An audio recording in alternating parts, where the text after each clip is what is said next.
movie actually starts out about this two couples.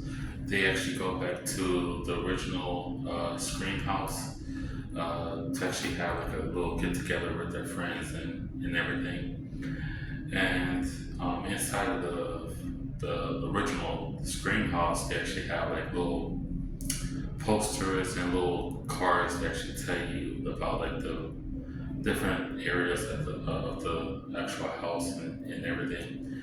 And also, what it does, they actually have like a little like a recording type of thing that actually records like the phone call saying um, yeah, it's like a three answer question type of thing that they actually have on the phone. But like I think it was like the last question, the guy didn't get the question correct, but his girlfriend actually got the question correct. And inside of the house, they actually have like a motion sensor ghost face robot in the living room area. So the guy he actually took the mask off the actual robot. He actually shows it was like a motion sensor type of thing. So when they went into the kitchen area to actually do the questionnaire, you can see the robot in the background, but they didn't really show. It was like switched out with like the actual original Ghostface guy. So when they went back to actually it was the girl. She goes into the living room thinking that it was her boyfriend was calling her from like an unknown number. So it was somebody else actually calling her. And the boyfriend, he actually noticed that the robot wasn't moving like an actual robot. And then in the background, you can actually see somebody was dressed as Ghostface in the background.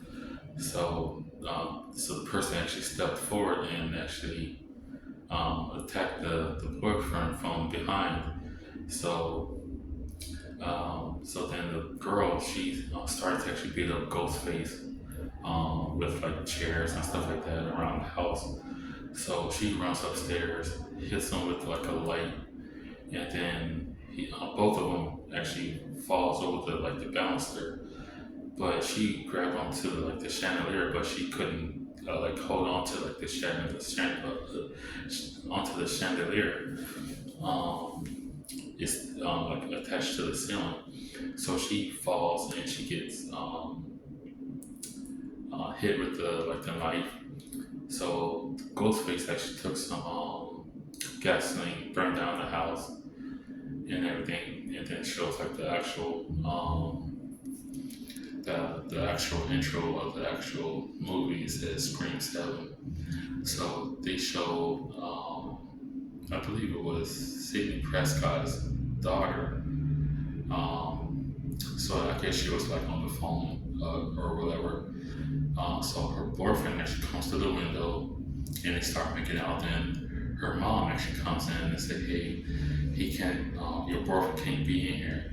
And so her daughter says, "Oh, what do you mean?" So her mother already knew that her boyfriend was on the other side of the bed. So she kicks him out of the house and everything. So I think the daughter she goes to high school, and Sydney's husband he's a like a police officer that's in California somewhere. Um, and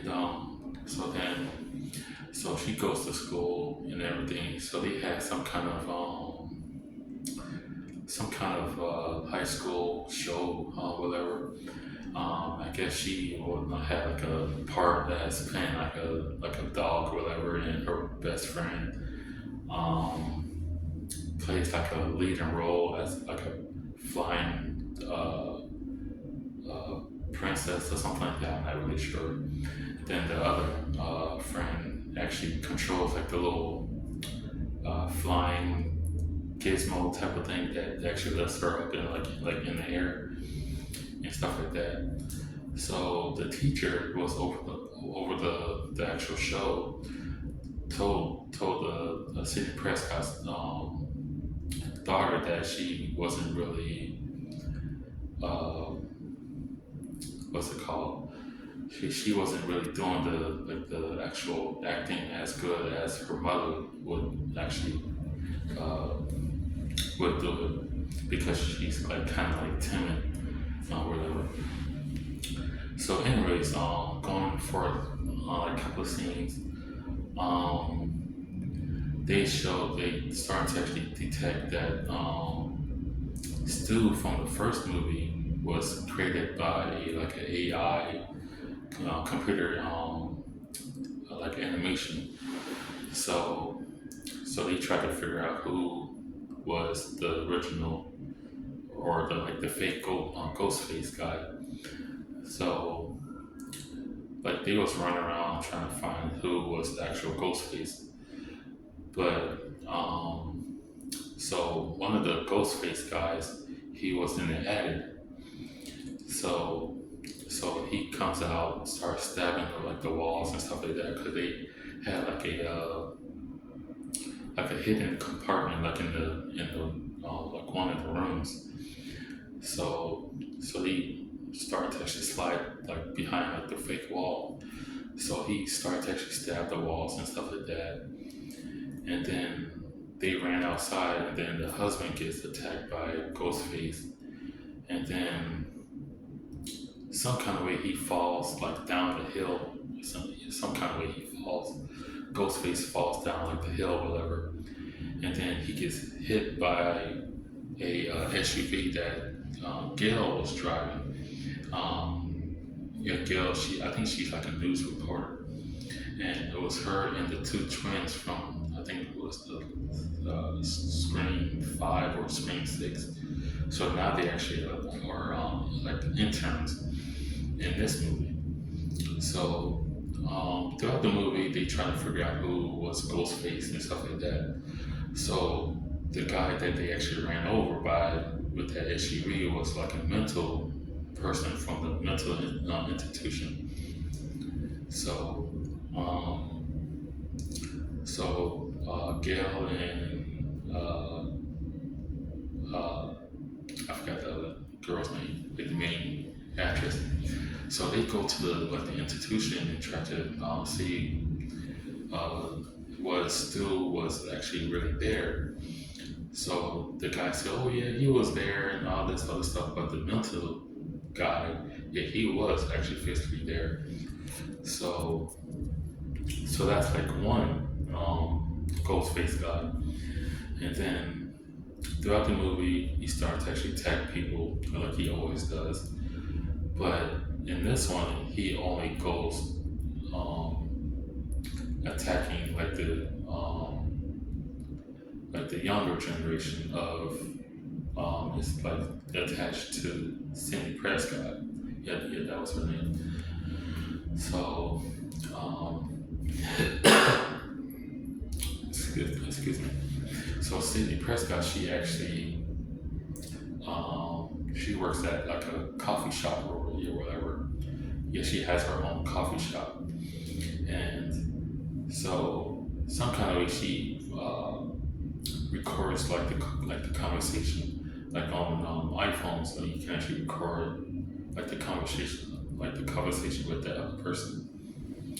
So so she sent the file to her husband so they can actually trace like the phone call and make it to actually check and see if it was really AI or it was really him. So like towards the end of the movie, he gets attacked in his house because his house was getting like renovated to actually to make like part of the garage a little bit bigger. So anyways, so he gets attacked, and then they made it look like he actually got kicked off, like on the movie. And so Sidney Prescott's daughter and her boyfriend and a couple of the friends, they meet up at some local bar or whatever. I'm not really sure how they actually got in. So Ghostface actually attacks all of them in the bar. And then the two trans they get attacked, but they didn't really come back until like towards like the very end of the movie. But one of the teens in the movie, he gets like really got really attacked in this movie. So I can't really say how because of YouTube purposes. I can't really say how. So you really have to see how he actually gets his role actually got ended. So Sidney Prescott's daughter, she was running around trying to run away with from Ghostface, and the town actually got like a what's it called where they put like a what's it called where they had to close up like all of the stores and stuff like that. Like the town had to close up early, so there was like nobody in town like around 8 o'clock. So she was like the only person in that area. So she was running around, and right before then, actually, she noticed that her boyfriend laptop actually had the AI generated program on his computer to make his face look like Stu's face. And so she hits him with the laptop like 4 or 5 times in the face. So she, long story short, she was standing behind the truck trying to hide from Ghostface. Then the camera pans over, and her boyfriend was there, and he said, "Oh yeah, I tried to tell you, the Ghostface wasn't me, and all this other stuff." So he gets whacked up and stuff like that. So his role was ended in the movie.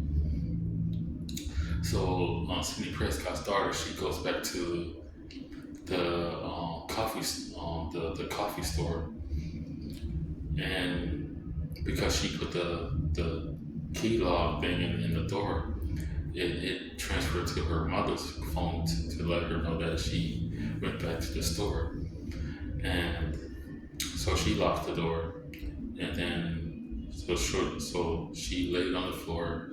Ghostface was walking back and forth, pacing back and forth outside the window. So he leaves, and then so she stood up trying to go to the office because her mother actually told her where the weapon was in the office. And so when she heard some tapping on the window, she turns around. Ghostface was standing there, and he actually figured out what the code was to the store.